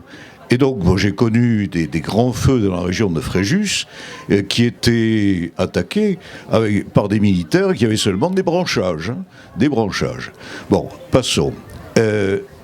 Et puis, j'ai connu aussi, lorsque je venais ici, et j'y reviendrai pour l'histoire, mais j'ai connu les équipements qui ont évolué en Gironde, essentiellement à partir des feux de 49. L'incendie de 49 a été, me semble-t-il, un moment nouveau dans la manière d'aborder à la fois la forêt et la lutte contre l'incendie. Et lorsque vous évoquiez le quadrillage, je crois me souvenir que ce quadrillage date essentiellement d'après 49, lorsqu'on a généralisé les pare-feux. Et des pare-feux qui étaient larges au départ. Aujourd'hui, le drame peut-être dans de nombreux cas, c'est que ces pare-feux, ce sont pour des raisons nombreuses, peut-être de peu d'entretien, peut-être d'intérêt de propriétaires locaux, je ne sais, mais qui ont été réduits dans leur largeur. Et en réduisant les pare-feux, on ne facilite pas le blocage du feu. Donc des situations qui étaient très différentes et que j'ai vu évoluer dans le temps avec les moyens. Vous évoquez les moyens, je viens d'évoquer le GMC. Le GMC a été en Gironde quelque chose qui fonctionnait très bien parce qu'il était adapté à la fois par la capacité en eau et par sa capacité à franchir des zones sablonneuses. Mais il y avait aussi les corps communaux. Et des corps communaux, pourquoi ? Bien, ils avaient été généralisés après 49 pour que dans chaque petite commune comme les nôtres, il y ait au moins un GMC, quelquefois deux, bon, etc. Mais il y avait aussi des volontaires. Des volontaires qui étaient attachés à leur forêt, qui étaient attachés à la défense de leur zone et qui étaient prêts à faire beaucoup. Alors peut-être qu'ils n'avaient pas suffisamment de formation. Ils n'avaient que les samedis, généralement, pour se former à l'usage du GMC, aller faire quelques exercices. Peut-être qu'ils n'étaient pas ce que sont aujourd'hui les professionnels pompiers, mais ils étaient sur place, ils étaient volontaires, ils étaient décidés à attaquer. Est-ce qu'aujourd'hui on a la même volonté d'être volontaire? Est-ce qu'on a la même disponibilité? Quand on voit ce qui se passe avec les associations, on voit bien que c'est chacun pour soi et il n'y a pas ce même engagement. Mais de toute façon, la disparition des corps communaux a fait peut-être aussi limiter la capacité d'intervention rapide. Même si le paysan, le boucher, l'instituteur mettaient du temps pour arriver jusqu'à la caserne et partir au feu, il y avait une proximité qui était peut-être utile. Il y a eu un grand changement, vous avez évoqué 96, il faut aussi faire le bilan de la création des SDIS. Il ne faut pas oublier que c'est lié aussi à la décentralisation, avec ses bons et ses mauvais côtés. Et de longue date, je peux dire que la question de l'organisation des pompiers en France se pose. Parce il y a toujours les pompiers militaires, la brigade de Paris, le bataillon de Marseille et les unités de sécurité civile, ce sont les pompiers militaires, avec tout ce que cela comporte de qualité. Il y avait à une époque les financements départementaux, puisque les départements finançaient l'acquisition d'un certain nombre de matériels qui étaient utilisés par les corps communaux. Et moi j'ai connu des épisodes aussi où il fallait utiliser le matériel d'une commune pour aller défendre une autre. Il fallait l'autorisation du maire d'une commune pour qu'on puisse utiliser la grande échelle pour aller chez le voisin. Donc, parce qu'il y avait au 3e degré les équipements strictement communaux, payés sur les budgets communaux. Donc tout cela, ça ne fonctionnait pas nécessairement bien. La réforme de 96 et la création des SDIS étaient faites pour mettre de l'ordre, mais en même temps a fait disparaître des corps communaux qui pouvaient avoir leur utilité. Pourrait-il continuer à exister aujourd'hui? Je n'en suis pas certain, en raison précisément du déficit de volontariat et des comportements d'aujourd'hui qui ne sont pas tout à fait de même nature, et des professions d'aujourd'hui. Parce que ces pompiers communaux étaient sur le terrain, parce que c'était, encore une fois, des paysans, c'était des forestiers ici, c'était des gens qui avaient des métiers qui pouvaient être en lien avec les moyens de lutte contre l'incendie. Quant aux équipements aériens, il n'y en avait pas dans les années 50-60. Ils sont arrivés dans les années 70. Moi, j'ai connu les 3 premiers Catalina. Les Catalina, c'était des hydravions de la marine américaine que l'on avait récupérés en France, qui ont combattu en Indochine d'ailleurs, qu'on avait récupérés, transformés en bombardier d'eau, qui n'avait pas une très grande capacité. Et puis le Canadair est arrivé, c'était un progrès par rapport au Catalina. Avec la première génération de Canadair, aujourd'hui on est à la 2e. Alors je ne pense pas que la multiplication de ces moyens soit absolument nécessaire. Outre les Canadair, il y a eu la phase aussi dans les années 80 où l'on avait racheté des trackers de la marine américaine, des avions qui étaient embarqués sur porte-avions pour la lutte anti-sous-marine, que l'on avait adaptés pour le transport d'eau. Les trackers aujourd'hui sont hors service, donc il y en a l'hiver, il faut avoir l'argent pour assurer la maintenance et l'industrie capable d'assurer cette maintenance. Or aujourd'hui, on n'a pas eu les deux dans tous les cas. Alors je ne vais pas revenir politiquement sur les périodes où on a créé des révisions générales des politiques publiques, par exemple. Mais me regarde pas, je n'y suis pour rien. Non, mais je sais qu'en parlant de RGPP, tu vois de quoi il s'agit. Complètement. Bon, on ne va pas s'étendre là-dessus, mais ça me paraît absolument indispensable d'avoir une maintenance l'hiver pour avoir la disponibilité l'été. On voyait bien qu'aujourd'hui, on pouvait disposer, alors qu'on a un parc de 12 avions, de 12 hydravions, on pouvait disposer de 8 à 9 au mieux. Bon, l'été, c'est peut-être pas normal. Et puis, je crois aussi qu'il s'agit de les positionner. Vous savez que sur ces Canadair, de longue date d'ailleurs, depuis que l'on a des Canadair, et en raison des risques particuliers dans les départements de Corse, il y avait de juin à septembre, disons, toujours 2 Canadair basés à Ajaccio pour intervenir rapidement. Et comme vous l'avez dit, mon lieutenant, c'est la rapidité d'intervention qui est essentielle. 2 Canadair à Ajaccio. Et puis, il y a, alors je ne préciserai pas la date, je ne la sais plus, mais il y a peut-être 18-20 ans, il il y a eu des positionnements aussi à Mérignac pendant l'été. Cela fait des années qu'il n'y a plus de positionnement à Mérignac, alors qu'aujourd'hui on voit bien que 2 Canadair à Mérignac, c'est pas la peine d'en avoir 6. 2 Canadair à Mérignac serait indispensable et utile pour tout l'Ouest. Parce que le jour où il n'y a pas d'incendie en Gironde, ils peuvent aller en Bretagne un peu plus vite que de venir de Nîmes-Garons.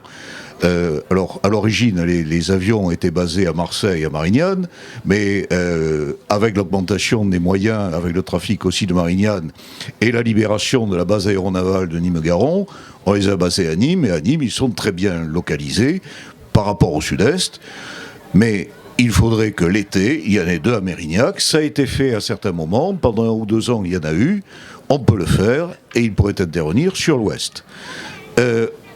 Quant au nord, moi je vous dis, 12 Canadair, 8 à 10 Dash, c'est déjà beaucoup, enfin c'est déjà pas mal pour la France, et à une époque il n'y avait rien, hein. Faut pas l'oublier. Bien, voilà, excusez-moi, je m'arrête Florence, mais voilà quelques observations. Merci Franck pour cette belle fresque qui complète en fait les interventions de nos experts à la table ronde, et tu es aussi expert dans plein de domaines. Ça répond d'ailleurs à la question qui nous a été posée souvent cet été par la population grayanaise: pourquoi on n'a plus notre caserne de pompiers à Grayon-l'Hôpital? Et en fait, nous avons une réponse à cette question. Je crois que le conseiller départemental veut aussi dire quelques mots brièvement, parce qu'il y a peut-être encore d'autres questions. Voilà. Oui, pour compléter, ça serait présomptueux de ma part, parce que c'était très complet, Franck, ton propos. C'est juste pour compléter ce qui a été dit. Aujourd'hui, on est passé à un autre niveau. C'est-à-dire que la lutte contre le feu en France, sur le territoire national, était organisée de telle sorte qu'on avait des feux, on va dire, sur le sud-est, et donc les autres départements venaient à la rescousse du sud-est. Voilà.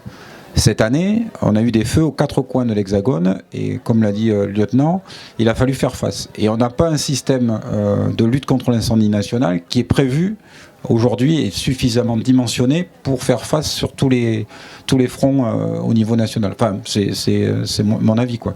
Donc c'est là qu'à mon avis ça a coincé, et c'est là où effectivement que les moyens des SDIS ont été questionnés, parce qu'effectivement si ça brûle en Bretagne, dans le nord, dans le sud-est et en Gironde en même temps, ça pose problème.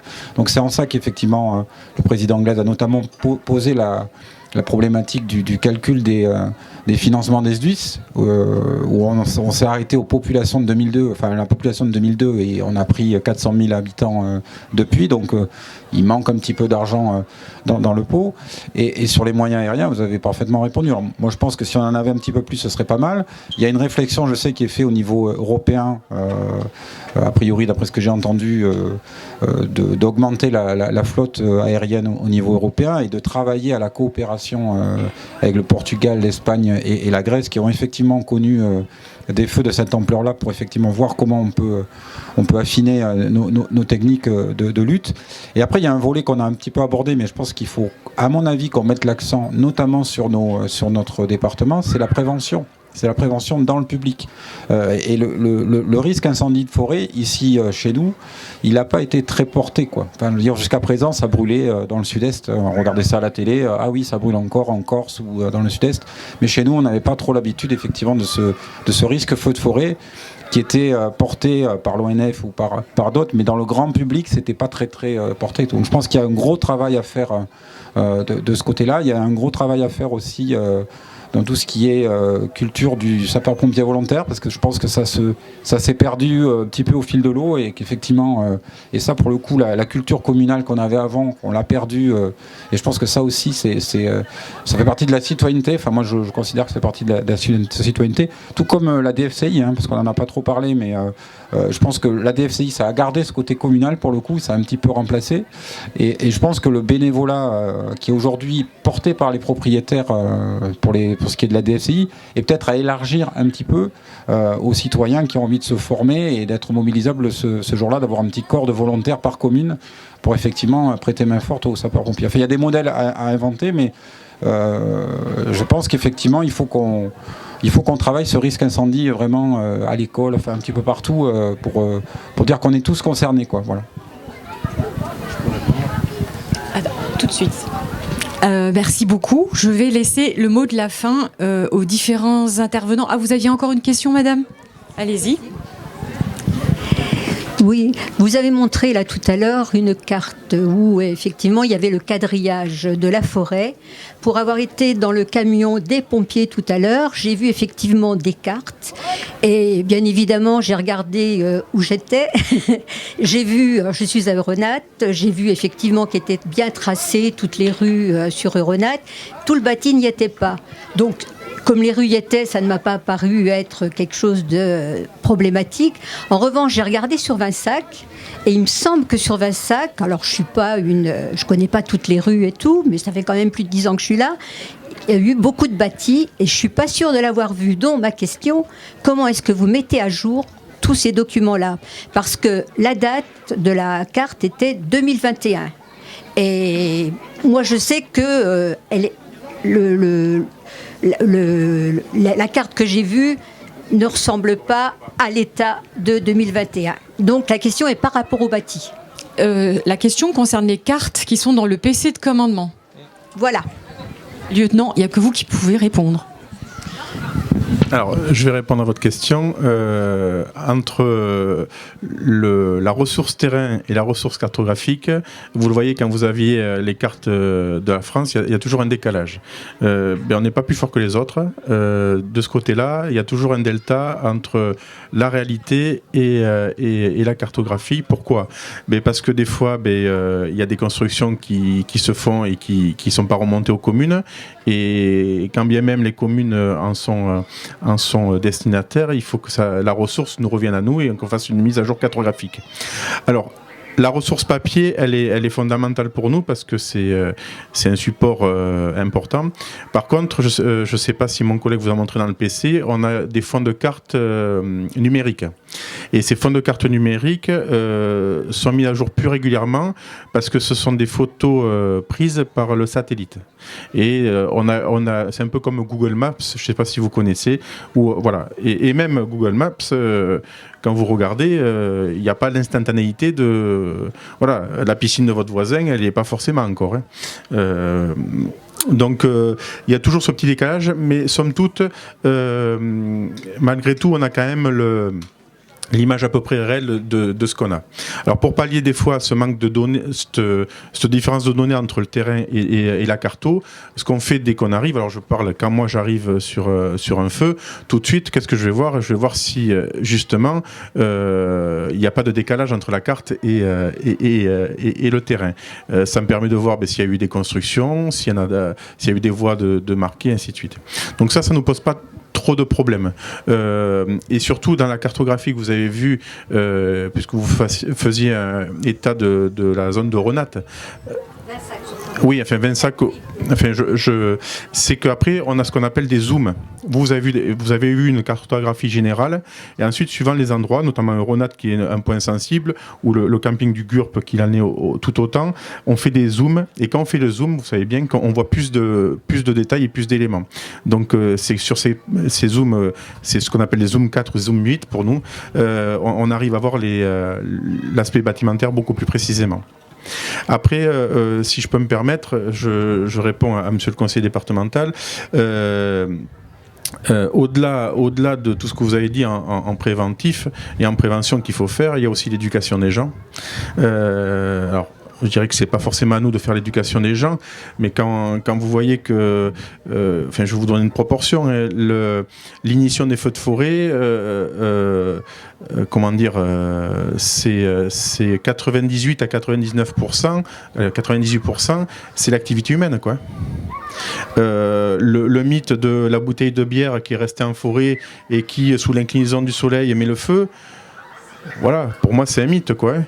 C'est l'activité humaine. C'est l'activité humaine. Alors certes, comme malheureusement on était avec monsieur Mourin sur Van Dijs, là c'est accidentel parce que c'est quelqu'un qui faisait des travaux chez lui qui malencontreusement a mis le feu sur le massif forestier.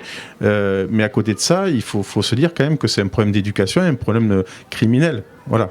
Donc je pense aussi qu'il y a quand même un travail à faire en ce sens.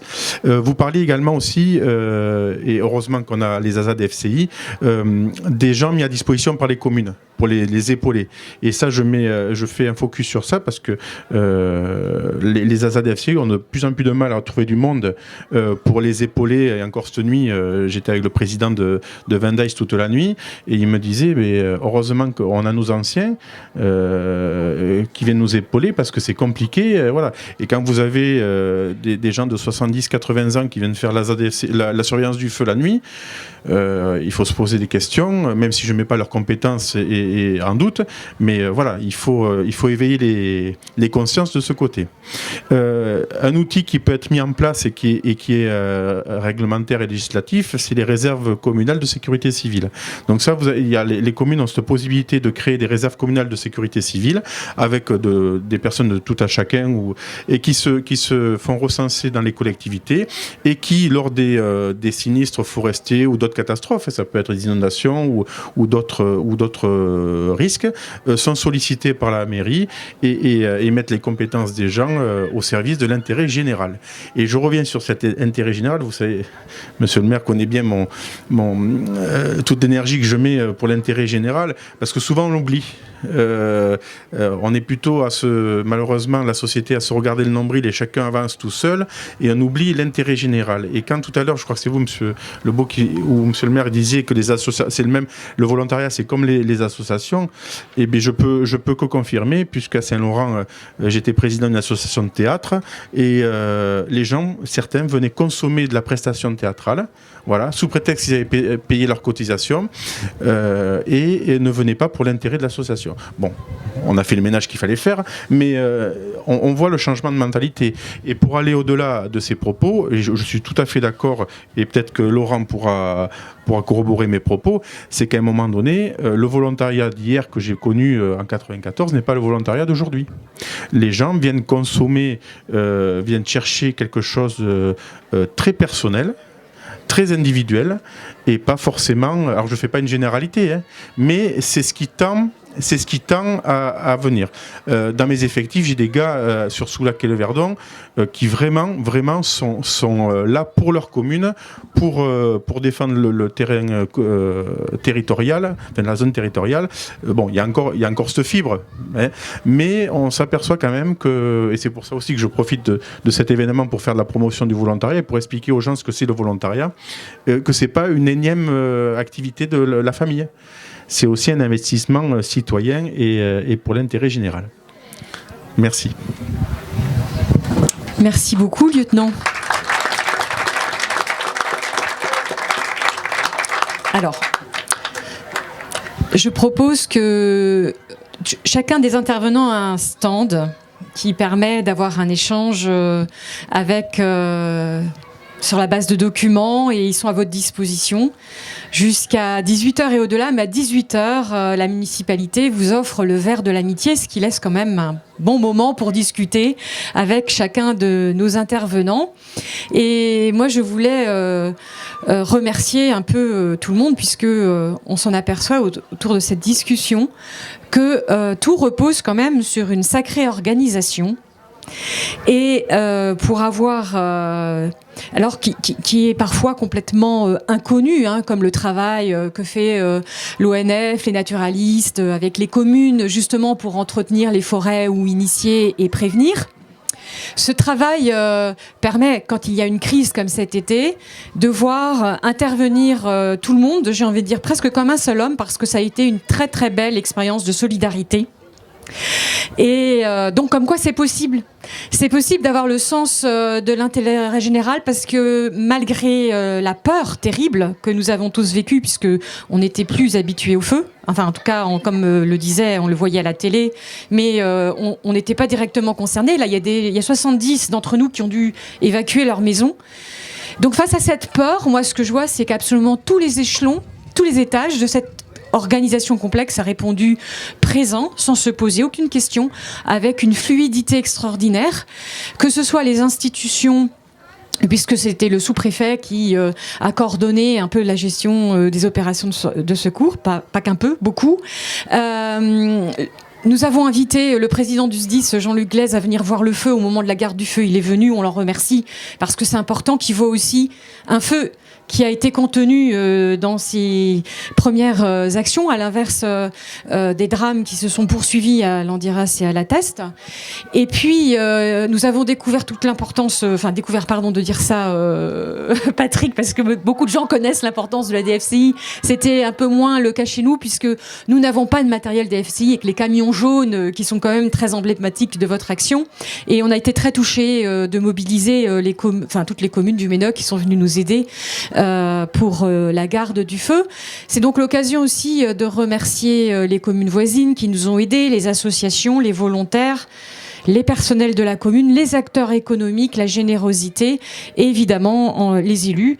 Et en tout premier lieu, les pompiers. Au dernier conseil municipal lundi, on a voté l'appellation de la place où on a eu l'honneur de vous loger, enfin de vous nourrir, en tout cas pendant 5 jours, qui est à côté de la chapelle de l'hôpital. Elle va s'appeler désormais Place des Chevaliers, hommage aux sapeurs-pompiers 2022. Pourquoi ? Parce qu'en fait, c'est le lieu où a été fondée la commanderie des Hospitaliers de Saint-Jean. Donc c'était déjà des chevaliers qui étaient là pour protéger les populations et les pèlerins qui allaient à Compostelle. Et d'ailleurs, la voie le long de cet endroit s'appelle déjà la voie des Chevaliers. Cette place qui est sous les arbres n'avait pas de nom. Et donc, nous avons souhaité rendre un hommage aux pompiers qu'on appelle les soldats du feu. Moi, je préfère les appeler les chevaliers du feu parce que pendant cette semaine-là, on a fait le pont à travers les siècles entre ces hospitaliers de Saint-Jean et donc les chevaliers qui protégeaient les voyageurs et les résidents de l'époque, et vous qui nous avez sauvé la vie. Donc, il y aura l'inauguration de cette place le 3 octobre.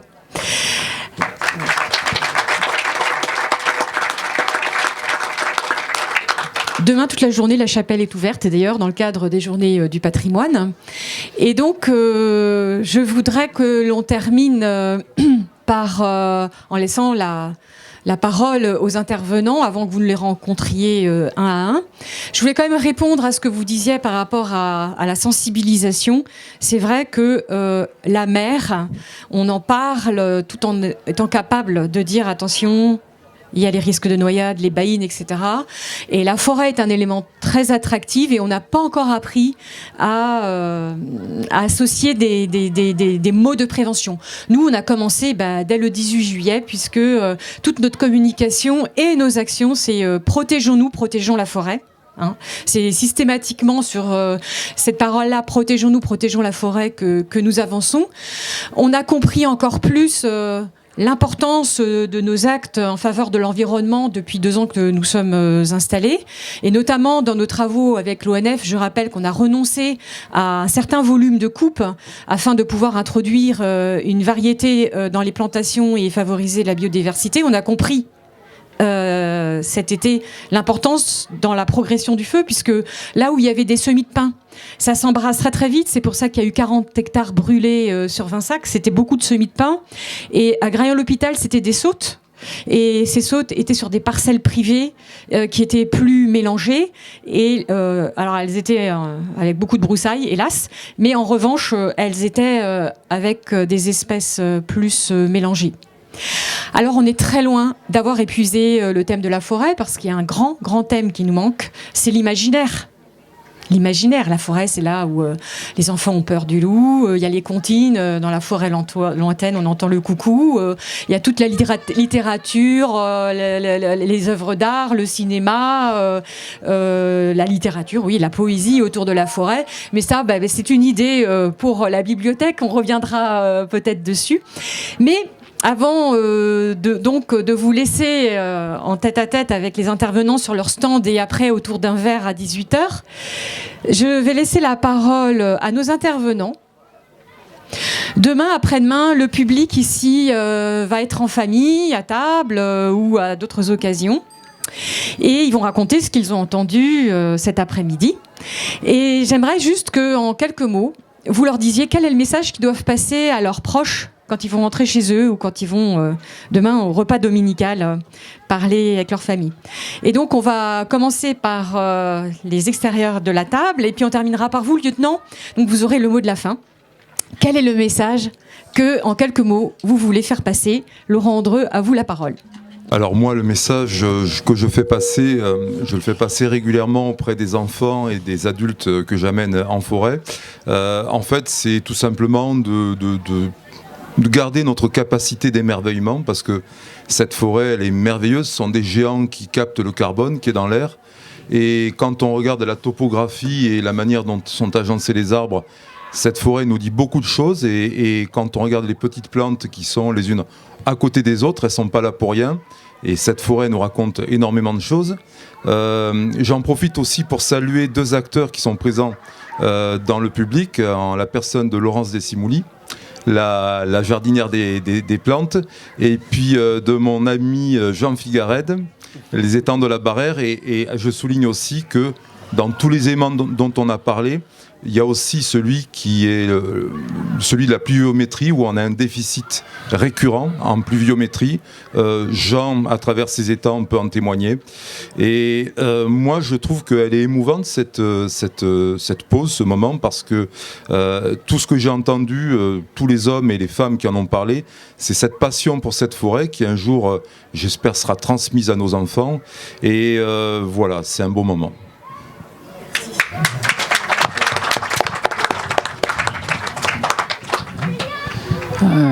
Alors, quoi dire sur la forêt, quoi dire à notre entourage sur la forêt? Moi, je dirais simplement qu'il faut être conscient des multiples usages qu'a la forêt aujourd'hui, ne pas être trop sectaire, c'est-à-dire que la forêt, comme on l'a dit, tout autour de cette table, on peut y aller pour les champignons, on peut y aller pour la chasse, on y coupe du bois également pour l'industrie, on y protège des animaux, des insectes, etc., une biodiversité. Donc c'est simplement être conscient de tous ces usages et ne pas être trop arbitraire sur tel ou tel usager. Parce que voilà, nous, notre rôle en tant que gestionnaire, c'est d'éviter tout conflit d'usage. Mais pour ce faire, il faut que chacun soit conciliant et accepte les passions des autres et les usages des autres également. Voilà. Merci. Laurent Béliard et Sylvain Saillot. Oui, je voulais dire merci à tous les acteurs qui sont là pour protéger cette forêt communale qui fait 1650 hectares. On a quand même 90% de résineux et 10% de feuillus.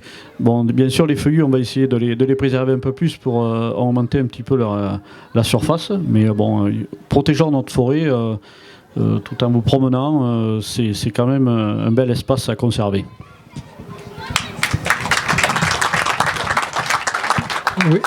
Oui, moi je voulais dire, donc la forêt, c'est un espace à partager, à protéger, à respecter, parce qu'il y a aussi une vie animale.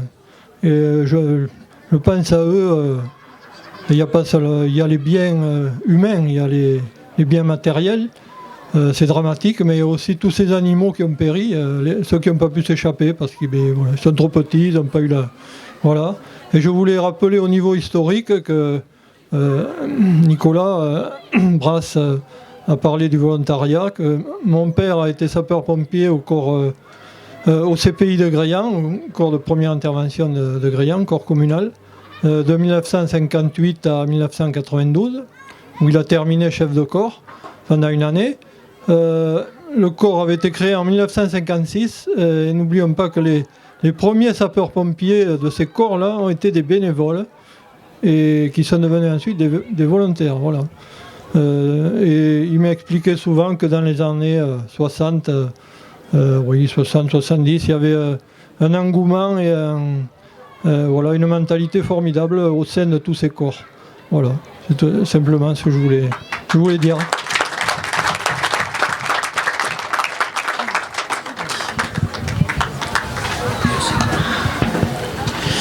Voilà, donc moi j'en ai parlé à la fédération, au directeur. Dès la fin de tous ces incendies, je veux qu'il soit provoqué une réunion ici à la pointe du tout le Médoc, le Nord-Médoc surtout, parce que je me suis aperçu qu'il ne disposait pas de tous les moyens, toutes les infrastructures nécessaires. Donc on peut les équiper, tout ça parce qu'on a des subventions à 80%, de l'État, de l'Europe, de la région. Il faut donc en profiter pour les équiper en matériel de surveillance, au niveau forage et au niveau infrastructure également. Voilà, donc je voulais le faire très rapidement, mais il y a eu tous ces incendies, et ça, on va s'en occuper. Voilà, merci.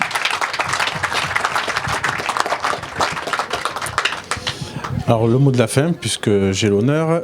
Déjà merci à vous de nous avoir conviés à ce moment que j'ai trouvé très instructif et très agréable à renouveler, j'espère, sur votre territoire, mais aussi au-delà. Maintenant m'adresser au public en disant que vous êtes acteur aussi de la prévention et de l'action dans nos forêts. Donc vous avez vu que vous avez plusieurs entités auxquelles vous pouvez adhérer pour aider le système forêt, si je puis dire ça, puisque c'est un système, c'est complexe, à la fois sur la ZFCI pour porter main forte à Patrick, mais également avec nos collègues ONF et naturalistes, avec l'éducation de nos enfants, parce qu'on sait éduquer nos enfants pour faire le tri des poubelles, mais aussi il faudrait les éduquer en ce sens, donc je pense que c'est une bonne chose. Vous pouvez aussi aller sur les réserves communales de sécurité civile et également sapeurs-pompiers volontaires en venant vers moi. Le dernier mot de la fin, je dirais juste prenez soin de vous surtout et prenez soin de notre forêt.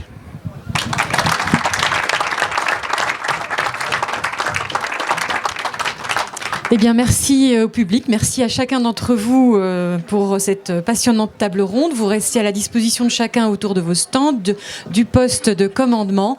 Et puis, à 18h, rendez-vous pour le verre de l'amitié pour poursuivre les échanges. Merci infiniment pour votre présence et votre participation à ce bel événement.